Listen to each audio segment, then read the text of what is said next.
Donc, je suis un environnementaliste de profession, mais je ne suis pas un militant. Okay, je ne parade pas. Donc, inquiétez-vous pas, là, je ne vous amènerai pas à militer contre les changements climatiques aujourd'hui. Ce n'est pas du tout ça l'objet. Voilà. Je ne sais pas si c'est assez gros pour que vous puissiez reconnaître la personne qui est au milieu. Ça, c'était une manifestation pour l'environnement en septembre 2019. Y a-t-il un pointeur ici? Greta Thunberg. OK. Et donc, c'était une grosse manifestation, septembre 2019, spécialement pour les changements climatiques. Et Greta Thunberg, c'est une personne assez exceptionnelle. Des gens qui se moquent d'elle, moi, je ne me moque pas d'elle. Elle est exceptionnelle, mais elle a des croyances, puis on va voir est-ce que ces croyances sont vraiment bien centrées.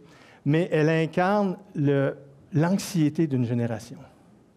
L'anxiété, l'éco-anxiété qu'on appelle maintenant. Et elle incarne aussi un espoir, mais un espoir un peu vague. Mais bon, il y a beaucoup de gens qui ont peur de ce qu'on appelait avant la fin du monde. Ils vont le dire autrement. Mais ces gens-là ont peur, et cette femme-là est bien intentionnée. Je ne m'étendrai pas là-dessus, mais c'est dans notre contexte. C'est notre société, c'est notre culture maintenant. Il y a des discussions. Il faut avoir une opinion, nous, là-dessus, à tout le moins. Parce que ça fait partie des discussions, et nous, on est appelés à être le sel de la terre. Donc, voilà le but de ma présentation. Il y a un petit moniteur ici. Comment je fais pour l'ouvrir? OK. Donc, je vais regarder à l'écran. Se démêler. OK? Se démêler. Je ne vais pas faire de vous des environnementalistes puis comprendre tout. Il y a des fois, je vais aller assez vite, puis vous allez peut-être avoir la misère à me suivre. Certains qui ont un peu plus des connaissances scientifiques pointues vont pouvoir. Éviter certains pièges, comme chrétiens, les attitudes qu'on peut avoir. Mieux annoncer l'Évangile. C'est notre contexte. Du temps de Paul, il y avait un contexte. Nous, on a un contexte différent. C'est le même Évangile, mais le contexte est différent. Se réjouir en espérance du retour de Jésus-Christ, on en a parlé ce matin. En parlant des changements climatiques, on se trouve à parler de la création que Jésus-Christ a faite. Donc, c'est glorieux tout ça. Même si ça brasse à certains endroits. C'est tiré en partie du livre que, grâce à Dieu, j'ai publié en 2012 avec la Maison de la Bible, Création et environnement. J'ai mon petit moniteur. Création et environnement et le chrétien dans tout ça. Donc, c'est pour se démêler sur plusieurs sujets. Et bon, là, il y a la liste, là, la table des matières, juste pour faire un survol. L'environnement et la Bible, cause fondamentale de la crise de l'environnement, disparition des espèces animales, déchets urbains et surconsommation. En passant, quand Jésus a multiplié les pains, après ça, il a dit « afin que rien ne se perde ». C'est quand même intéressant. Pollution de l'eau, changement climatique, un élément parmi d'autres. Élevage agricole et surconsommation de viande, dignité animale, nouvelle morale écologiste, temps de la faim et recréation. Pas récréation, recréation. OK, ça va être glorieux. Je vous présente rapidement mon collègue Claude Villeneuve. C'est quelqu'un avec qui j'ai travaillé. Lui, il est à l'Université du Québec à Chicoutimi. C'est vraiment quelqu'un de reconnu dans le domaine de l'environnement et en particulier des changements climatiques. C'est quelqu'un de pondéré. Lui, il regarde les choses avec une vision évolutionniste, sans Dieu. Mais il a fait un livre assez intéressant. Donc, j'ai regardé voir qu'est-ce qu'il disait sur le sujet. Et son livre s'intitule « Changement climatique, est-il trop tard? » OK? Et lui, il répond oui et non. Moi, j'ai des opinions différentes sur certaines choses, mais je me suis quand même inspiré de lui pour voir les deux côtés de la médaille. Hein? On doit examiner les choses. Et c'est vraiment un homme que je respecte beaucoup. On a travaillé sur certains projets de recyclage, d'émissions de gaz à effet de serre, tout ça. On a beaucoup de points communs. Il m'a autographié son livre, puis moi, je lui ai autographié le mien. Puis, bon, Dieu voulant, une œuvre sera faite dans sa vie. Claude dit beaucoup de choses, mais entre autres, dans sa conclusion, il dit « Le réchauffement du climat n'est qu'un des problèmes environnementaux émergents auxquels il faut s'attaquer d'urgence. » Donc déjà, il prend un recul. Je fais attention. Il prend un recul face à ceux qui disent que les changements climatiques, c'est le principal problème. Il y a urgence climatique, on va tous mourir. Okay, oui, on va tous mourir, mais Pas nécessairement de ça, ni en même temps. Donc, mais en même temps, c'est un des problèmes environnementaux émergents auxquels il faut s'attaquer d'urgence. C'est important de travailler là-dessus. OK? Donc, un équilibre. Pour quelqu'un qui lit la Bible avec un certain focus sur le climat, puis les famines, tout ça, on voit que les changements climatiques, ce n'est pas nouveau. Nous, on a l'avantage de savoir c'est quoi qui s'est passé dans le passé. On ne sait pas tout, mais on a des éléments d'information sûrs parce que c'est dans l'Écriture qui est inspirée par la parole de Dieu, authentifiée par Jésus. Donc, c'est un fondement solide, c'est un cadre solide. Donc, la création, Genèse 1 à 3, environ 4000 ans avant Jésus-Christ, selon les calculs qu'a fait Darby, parce que les généalogies sont suffisamment claires pour faire des calculs. Donc, une terre jeune. Fait que je parle ici dans le contexte d'une terre jeune. C'est ce que l'Écriture enseigne clairement, selon moi. Peut-être que vous avez une position différente, mais on va quand même pouvoir faire un bout de chemin ensemble, je pense. Donc, le déluge arrive à cause du péché, c'est un jugement, environ 2350 ans avant Jésus-Christ. Donc, voilà. Et puis, là, il y a eu le déluge, l'eau coulait en haut, l'eau montait par en bas. Et là, ce n'était pas une petite hausse du niveau de la mer. On a peur qu'en Floride, ça augmente de ça, puis à New York, que l'eau rentre dans le métro. Mais là, c'était tellement haut, l'eau, que ça recouvrait les plus hautes montagnes. C'est global. Et puis, Pierre va dire qu'il y a eu juste 8 survivants. Donc, c'est global. Il y avait du monde dans ce temps-là. Et puis, après le déluge, l'eau descend. Et puis, là, Dieu va faire une alliance avec les humains. Il en restait 8. Et puis, les animaux aussi. Il fait une alliance avec les animaux. Il faut repeupler. Et tout a été repeuplé sur la terre à partir de ce qu'il y avait sur l'arche. Donc, un jugement sur le péché. Et on voit ça dans Genèse 6, de quel type de péché il s'agissait en particulier. Maintenant, du point de vue scientifique, il y a des chrétiens qui sont des scientifiques. Nous, on va interpréter les faits qu'on voit dans ce cadre biblique, parce qu'on croit que ce cadre biblique-là est beaucoup plus solide, sérieux, que les spéculations sur l'âge de la Terre qui double quasiment à tous les 10-20 ans, les spéculations sur l'évolution avec finalement pas de preuves. Après toutes ces années qu'on cherche des preuves, il n'y en a pas. On essaie de nous faire croire, mais il n'y en a pas vraiment du point de vue scientifique. Mais les faits qui sont là, qu'on voit, Romain, il dit, quelqu'un l'a cité ce matin, on a vu les choses de Dieu dans la création. On est inexcusable de ne pas reconnaître qu'il y a un Dieu. Les scientifiques actuellement ne parlent plus de Dieu. Il y en a peut-être qui sont croyants, mais si tu en parles, en tout cas au Québec, tu vas te faire jeter dehors de l'institution peut-être. Moi, mon livre, j'ai dû le publier sous un pseudonyme quand j'étais au ministère de l'Environnement, parce que c'est ça qui aurait pu m'arriver. OK. Donc, c'est ça.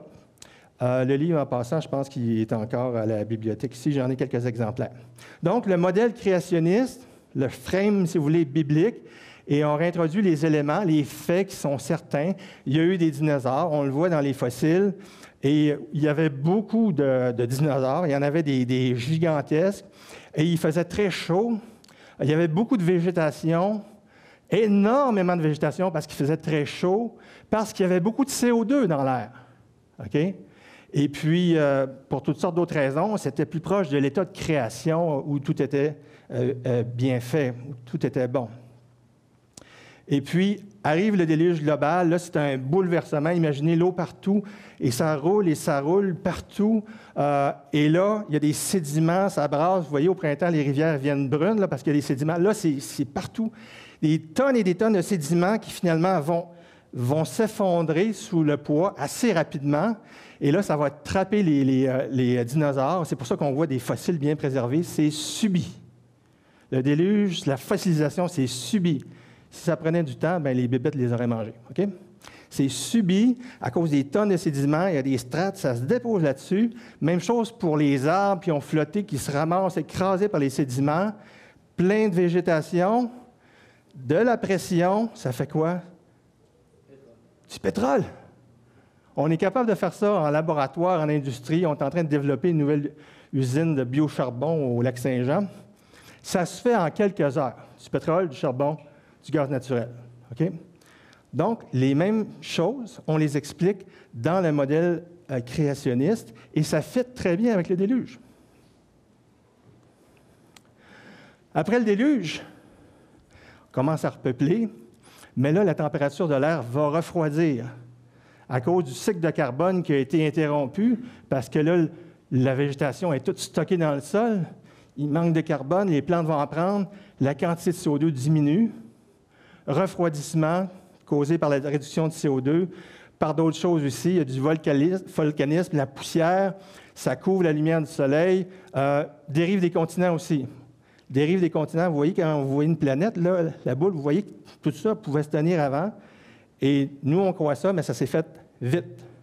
C'est pour ça qu'à un moment donné, quand il y a des continents qui se sont rencontrés, ça a fait l'Himalaya, ça a fait les Rocheuses, c'est vite, c'est fort. Il y a eu,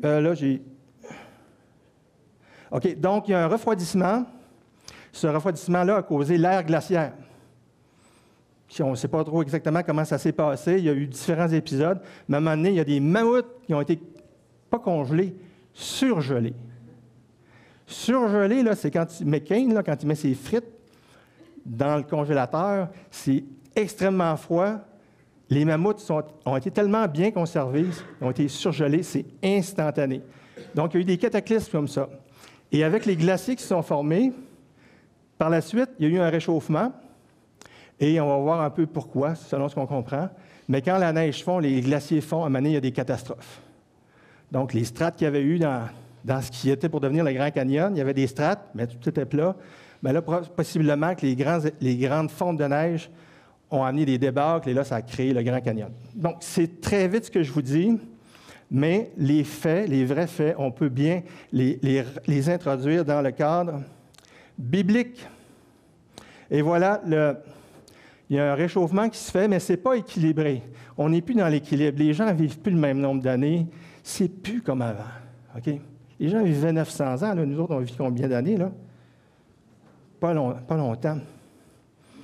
Et les animaux ont plus de misère aussi. Durant l'Antiquité, toujours dans le cadre biblique, il y a eu une famine majeure au temps de Joseph. Vous vous rappelez les 7 années, vache grasse, vache maigre? 14 ans, c'est un cycle de 14 ans. 7 années où tout pousse bien, extraordinaire, et après ça, c'est épouvantable, il n'y a rien qui pousse. Ça ne dit pas que c'est dû au climat, mais techniquement, c'est difficile de l'expliquer autrement que par le climat. Ça pousse énormément, puis après ça, ça ne pousse plus pantoute. OK? Donc, il y a eu un impact climatique majeur. Ça a changé l'histoire de l'Égypte, ça a changé l'histoire d'Israël, OK? Parce que là, ils se sont installés en Égypte. En l'an 900, il y a eu une sécheresse importante en Israël du temps d'Élie. Vous savez, Akab, puis Jézabel, puis le culte à Baal, puis Élie. Et il n'y a pas de pluie qui est tombée pendant 3 ans et demi. Intéressant, 3 ans et demi, hein, ça revient dans l'Apocalypse. Et puis, 3 ans et demi, là, c'est clair, si la sécheresse, il ne tombait pas une goutte d'eau, même pas de rosée, imaginez. Ça me donne soif juste d'y penser.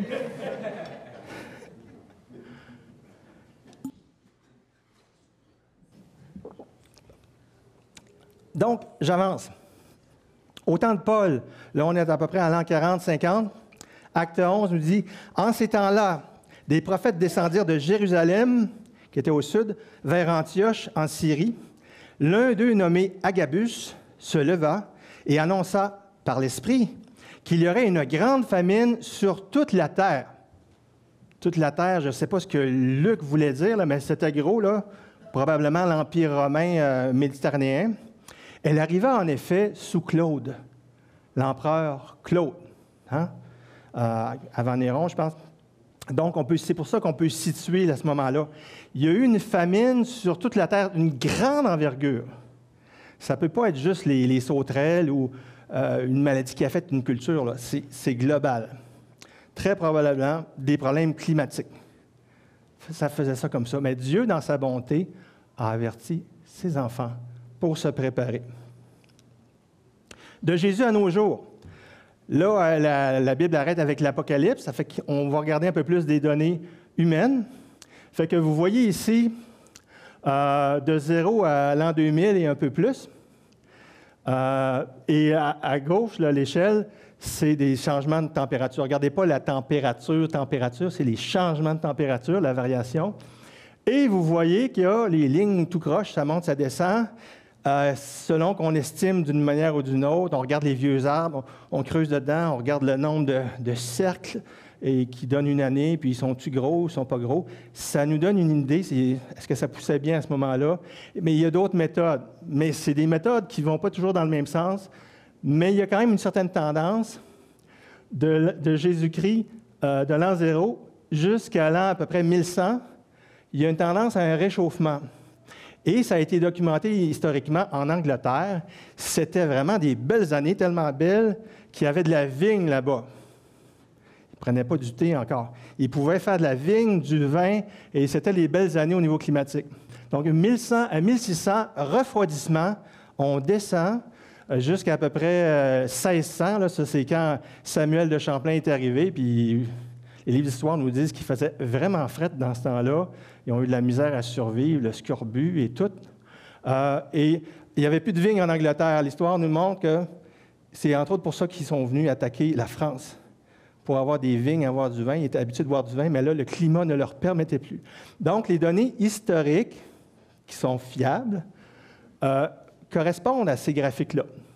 Et après ça, après ce qu'on a appelé le petit âge glaciaire, si on avait été là, sans doute les gens auraient dit hey, on s'en va vers une nouvelle glaciation. Okay. Nous, on est plus loin. Donc, à partir de ce moment-là, il y a eu un autre réchauffement. Et donc, les causes des changements baisse température, la principale cause serait le changement de l'activité solaire. Donc, le soleil, c'était vraiment une grosse boule. Si ça change juste un petit peu, là, la Terre, là, elle réagit. Elle a ses mécanismes de protection, mais elle réagit. Ça serait la principale cause, parce que dans ce temps-là, on ne prenait pas vraiment de pétrole, pas beaucoup. Pour s'allumer, on prenait de l'huile de baleine. Et ça, c'était vraiment pas bon pour les baleines. Le pétrole a sauvé les baleines. J'ai appris ça dans un film. Mais c'est vrai. À partir du moment où on n'avait plus besoin d'huile de baleine parce qu'il y avait du pétrole, les baleines ont été plus tranquilles. Donc, les températures montent pour des causes naturelles. Mais à un moment donné, à partir de 1960, il y a une accélération qui se produit. Mais c'est toujours en dents de scie, hein? Ce n'est pas toujours clair, mais la grande tendance. Et là, ce que les gens ont dit, bien là, c'est parce qu'on a consommé du pétrole qui émet du CO2. On a vu tantôt que plus qu'il y a de CO2 dans l'air, plus que ça chauffe. On s'entend là-dessus. Mais eux disent, bien, s'il y a un changement, c'est nécessairement mauvais, c'est nécessairement dangereux. Et là, le réchauffement va tellement vite que c'est vraiment inquiétant. Donc, cause naturelle, on parle beaucoup du pétrole, mais beaucoup aussi de la déforestation. Quand on ravage des forêts, il y a des émissions de CO2. Fait que là, il y a quand même des guerres de chiffres, surtout pour le réchauffement réel, mais surtout quand vient le temps de prédire en 2050. 2050, le Canada est supposé être, ça a été annoncé, est supposé être carboneutre. OK? Mais là, quelle température ça va être si on est carboneutre, si on ne l'est pas, puis surtout si la Chine ne l'est pas. OK? Parce que nous, on est juste un petit joueur. Pas gros contrôle sur la Chine. Donc, ça va être une grosse augmentation ou juste une bonne petite augmentation pour être confortable? Là, il y a des débats. Mais c'est incertain. C'est le futur. C'est basé sur des modèles. Pour prédire l'avenir, scientifiquement, il faut se baser sur le passé. Regardez, là. OK?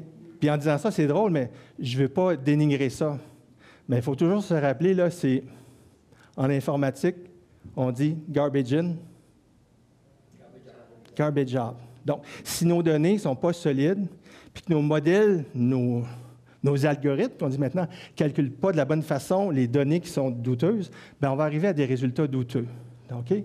Donc, on prend ça, mais sous réserve. Si on est scientifique, c'est comme ça qu'on doit agir. Ce qui est certain dans les changements climatiques et dans les gaz à effet de serre, c'est que les politiques ne marchent pas. Ça, c'est une des choses les plus certaines. Puis c'est triste d'en arriver à ce constat-là. Mon ami Claude Villeneuve dit, c'est en 2013, la communauté internationale a manqué l'occasion de diminuer l'ampleur de ses impacts sur le climat de la planète. Il a manqué. La planète, les gouvernements. Ça, j'ai pris ça dans la presse il y a 3 jours. Montrez-nous que le fonds vert fonctionne. Le fonds vert, c'est au ministère de l'Environnement du Québec où j'ai travaillé. C'est l'argent des taxes. Bon, c'est un peu différent, mais l'argent qui est récupéré pour lutter contre les changements climatiques. Beaucoup d'argent, mais ça ne marche pas. L'argent n'est pas mis à la bonne place. Il y a beaucoup de politique là-dedans. Je le sais parce que j'étais dans ce ministère-là. OK? C'est-tu enregistré? On verra. C'est un échec. Comment on n'a pas réussi à faire depuis 1990, le sommet de Kyoto 97, on n'a pas réussi jamais à atteindre nos objectifs. Au Québec, on est parmi les pires. Puis là, on dit en 2050, on va être carboneutre. Non, non. Le passé est garant de l'avenir. OK. Maintenant, comment les créationnistes se positionnent, ceux qui regardent les mêmes phénomènes du réchauffement, tout ça, mais dans le cadre biblique? Ici, c'est Michael Ord, c'est un climatologue qui a travaillé pour Answers in Genesis, ça vous dit quelque chose? Maintenant, il est à Creation Ministries International. Donc, c'est quelqu'un de bien que j'ai eu l'occasion de voir en conférence. Je vais le lire en anglais. Excusez l'accent. First, global warming is real. OK? Il y a un réchauffement. Global warming is compelling. C'est solidement documenté. OK? On ne peut pas contester qu'il y a un réchauffement. Même les créationnistes qui sont équilibrés ne contestent pas ça et ils le reconnaissent. It is theoretically true that the increase in carbon dioxide, CO2, and greenhouse gas should cause warmer temperature. Théoriquement, oui, avec plus de gaz à effet de serre, de CO2, ça va amener des températures. Ça devrait amener des températures. Il l'affirme. The main question is how much? Ça va augmenter, mais combien? À cause des modèles garbage in, garbage out. The main question, OK, what is really needed is unbiased research in climate change. Donc, il dit, non seulement il y a des erreurs, c'est incertain, mais il dit c'est même biaisé. OK? Puis je ne rentrerai pas dans les raisons pourquoi c'est biaisé, parce que c'est très technique, puis jusqu'en partie, je m'y perds. Donc, est-ce qu'il y a urgence climatique? Selon quelqu'un comme Michael Ord puis d'autres, non. Claude Villeneuve disait oui, mais il y a d'autres choses qui sont urgentes. Est-ce qu'il va y avoir disparition de la vie? Il ne le pense pas. OK? D'ailleurs, dans l'Apocalypse, il y a plusieurs choses, plusieurs jugements, on va y revenir un peu tout à l'heure, qui vont arriver dans le futur. Les changements qui pourraient être attribuables, les destructions qui pourraient être attribuables au climat, il y en a quelques-unes, mais ça n'explique pas toutes, là. OK? Donc, voilà, ça fait que comme créationniste, on doit avoir une position plus nuancée. Oui, il y a un changement climatique, je ne nie pas ça. Je ne veux pas contribuer à ce réchauffement-là, mais ce n'est pas nécessairement la principale urgence. Ce qui est plus solide dans cette science-là, on va l'appeler science, des changements climatiques, c'est l'adaptation. Qu'est-ce que je fais, moi, ou ma ville, ma société, pour me protéger contre, vous connaissez ça? Le déluge au Saguenay, la petite maison blanche qui ne s'est pas écroulée parce qu'elle était fondée sur le roc. Quelle belle image. Elle est encore là. OK. Mais depuis ce temps-là, ceux qui géraient les barrages, ils ont dit, là, on ne prendra plus de chance, là. Fait que laissez-moi dire, au printemps, là, l'eau a coulé. On n'en gardera pas trop pour l'électricité, là, on va la faire couler parce qu'on ne veut pas se retrouver avec ça. Donc, on sait comment faire. On apprend de nos erreurs, je l'espère. Mais concrètement, on se bâtit moins sur le bord des rivières. De toute façon, les compagnies d'assurance, ils ne vous paieront plus. Donc, ça, c'est l'adaptation. Il va y avoir des changements climatiques, mais on s'arrange pour que ça ait le moins d'impact possible en réfléchissant de façon intelligente. OK. Donc, des plans d'urgence, il y en a maintenant plus qu'avant. On va espérer que ça ne sera pas perdu, comme les plans d'urgence qu'il y avait pour les maladies infectieuses. Des plans d'urgence sur les inondations, feux de forêt, vagues de chaleur dans les villes. Et des plans d'action. Qu'est-ce qu'on fait ici maintenant pour se protéger de ces variations-là qui vont arriver? Donc, des meilleures cartographies des rivières, une meilleure gestion des forêts. De temps en temps, il faut la couper, la forêt. Hein? parce que si tu ne la coupes pas, là, elle devient plus sujette à des incendies, notamment en Australie. Végétalisation des villes, plus d'arbres dans la ville, ça fait quoi? Ça fait plus d'ombre, ça fait plus d'humidité, ça fait plus d'oiseaux. Donc, des choses qui sont bonnes pour le climat, mais qui sont bonnes aussi pour les autres problèmes fondamentaux de l'environnement, comme la perte d'espèces animales, qui est le plus gros problème, selon moi et selon plusieurs. Et aussi, il y a des effets positifs au réchauffement. Moi, maintenant, j'habite dans le Nord. Je ne voulais pas habiter dans le Nord. J'aime les palmiers, j'aime la chaleur. Mais là, il semble que la chaleur va s'en venir. Bon, j'ai juste d'être patient. Mais on fait des jokes, là, mais en même temps, il y en a d'autres qui vont payer très cher. OK? OK, on reste équilibré, mais ce n'est pas juste tout noir. OK? Puis il y a des façons d'agir. Est-ce que les changements vont venir des gaz à effet de serre, tout ça? Malheureusement, on a perdu notre temps là-dessus, mais il faut agir ici dans nos pays, puis dans d'autres pays, si on est assez charitable pour les aider. Donc, une menace environnementale parmi d'autres. Je ne dis pas ça pour banaliser, je dis ça pour relativiser. On ne doit pas faire d'éco-anxiété en particulier avec ça, mais on doit être préoccupé. Plus pour les humains, je vais y revenir. Les indicateurs environnementaux sont à peu près tous dans ce sens-là. OK? C'est ça la réalité. Claude Villeneuve, il dit, est-il trop tard? Oui, mais il n'est pas trop tard pour bien faire. OK, mais oui, ça va se dégrader. Les tendances sont là, puis beaucoup de la dégradation est due à notre mauvaise gestion comme intendant de la Terre. Gestion qui avait été donnée à Adam et Ève et à leurs descendants, dont nous sommes en tant que citoyens humains. Des humains pourront-ils sauver la planète? Non. Parce que bibliquement, ce n'est pas ça qu'on voit, premièrement. Deuxièmement, pourquoi il y a des si gros problèmes environnementaux? Oublions même les changements climatiques. La disparition des espèces animales, c'est à cause d'une mauvaise gestion humaine.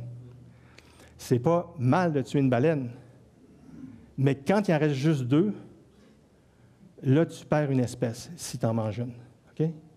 Donc, c'est ça. Je vais poser la question autrement. Est-ce que des pêcheurs pourront sauver la planète? Non, on était de ce nombre-là. Et eux, malheureusement, ils ne le savent pas. C'est les autres. Mais on est tous pécheurs et on peut faire des belles actions dans certains domaines, mais il y a des squelettes dans le placard de chacun de nous. Merci. Donc, pourquoi s'occuper? L'avenir, bon, j'en ai parlé. Merci, Jean-Philippe. Donc, il va y avoir des jugements, il va y avoir de la guerre, des bruits de guerre, tout ça. Et ça ne sera pas la fin. Et après ça, on a la grande tribulation qui est décrite plus dans l'Apocalypse, puis il y a les 3 ans et demi qui reviennent là. Je n'ai pas le temps d'y aller. Je ne suis pas un spécialiste non plus.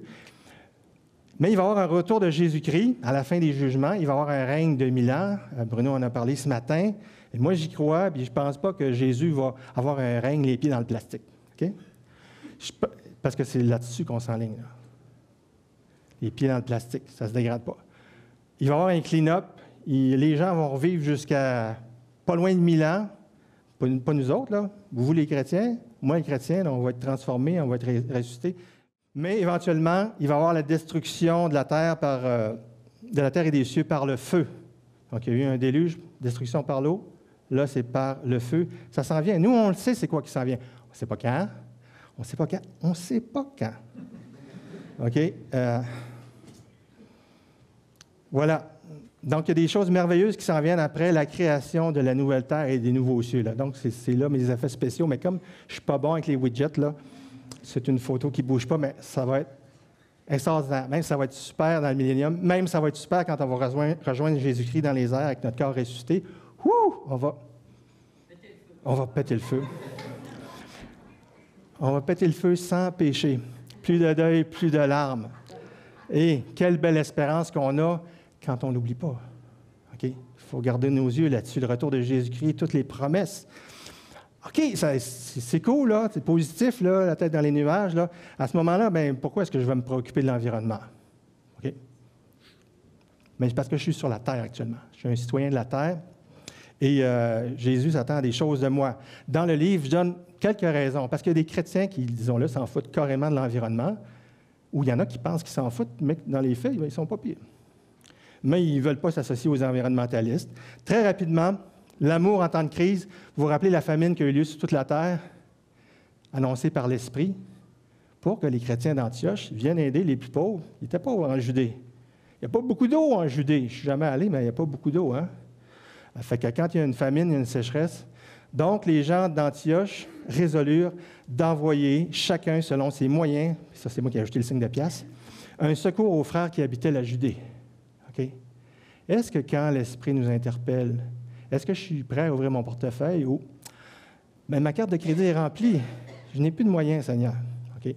Alors, on a peut-être quelque chose à corriger à long terme. Est-ce que je donne pour les pauvres qui subissent les impacts des famines, peu importe que ce soit lié au changement climatique, ça peut être par la guerre? Est-ce que vous avez aidé les chrétiens ukrainiens?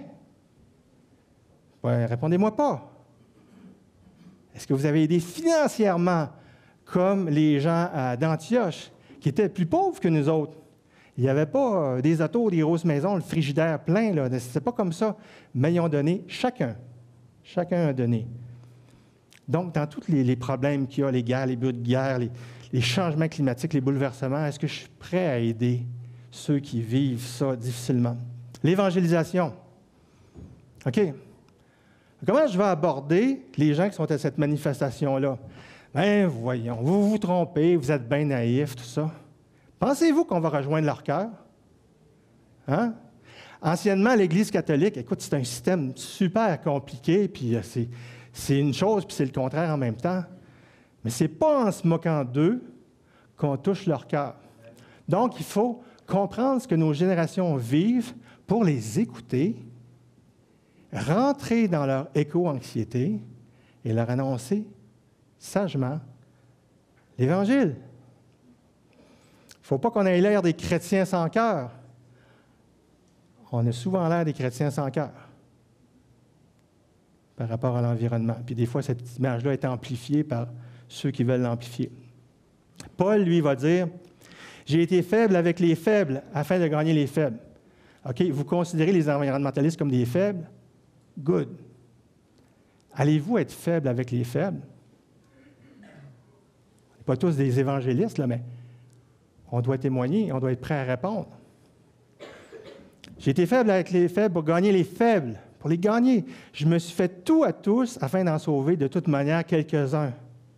Je fais tout à cause de l'Évangile. Je m'adapte. Je ne suis pas en train de juger, mais au moment opportun, j'annonce l'Évangile. Et là, j'avais gagné leur cœur avant. Au travers de cette manifestation-là, Camille est allée, ma plus jeune fille, qui est à Montréal, est allée faire un tour, il faisait beau, tout ça, et elle a pris une photo. Hey, il y avait une chrétienne qui avait une pancarte pour cultiver et garder le jardin d'Éden, Genèse 2.15. Et elle avait un beau sourire. Elle était là, dans le monde, mais elle n'était pas du monde. Et elle avait une espérance, puis regardons les choses à travers la Bible, c'est là que va être l'espérance, et non pas dans toutes les pressions politiques, parce que ça ne marche pas, en bout de ligne. Une autre raison, donc, l'amour, l'évangélisation, sanctification et récompense. Un verset dans l'Apocalypse qui parle des jugements, et là j'en fais un extrait, Apocalypse 11, 18, c'est des êtres célestes qui disent ça à Dieu. Ta colère est venue. Il va y avoir un temps de colère sur la terre. Et le temps est venu de juger les morts, de récompenser tes serviteurs, les prophètes, les saints et ceux qui craignent ton nom. Donc, il va y avoir un temps de jugement, de récompense. Le jugement, ça va dans les deux sens, les récompenses, puis je ne veux pas rentrer trop dans l'eschatologie, mais si vous êtes un saint, un enfant de Dieu, quelqu'un qui a été sanctifié par le sang de Jésus-Christ, qu'on a commémoré par le pain et le vin, il va y avoir des récompenses. Je ne vais pas plus loin là-dessus. Et il y a un groupe, puis il y a un autre groupe. Et d'exterminer, Darby dit de détruire ceux qui détruisent la terre. OK? Vous savez, dans Ésaïe, on reprend souvent ça, Ésaïe 6, là, La terre est remplie de ta gloire, là, puis on a tendance à regarder au ciel. Non. La terre est remplie de sa gloire. Et c'est cette terre-là qui est détruite, volontairement ou non, par la race humaine. Et il va y avoir un jugement, que je pourrais dire environnemental, de péché environnemental. La Bible ne le dit pas comme ça, mais ceux qui détruisent la terre. Petite parenthèse, il y a des gens qui m'ont dit « Ouais, mais la terre, ici, c'est peut-être les gens qui habitent la terre. » On appelle ça une métonymie. On dit une chose pour dire les gens qui sont là-dedans, comme, je ne sais pas moi, Downing Street, là, en Angleterre, ça veut dire ceux qui prennent les décisions sur la rue Downing Street. Je suis en la parenthèse. Non, moi, j'ai fait la recherche de mots, c'est vraiment ceux qui détruisent la terre, comme on le prend au sens simple. Donc, il y a des jugements pour ça. Ce n'est pas le centre. Ce n'est pas le principal péché, mais c'est un péché parmi d'autres. Il va y avoir des jugements pour ça.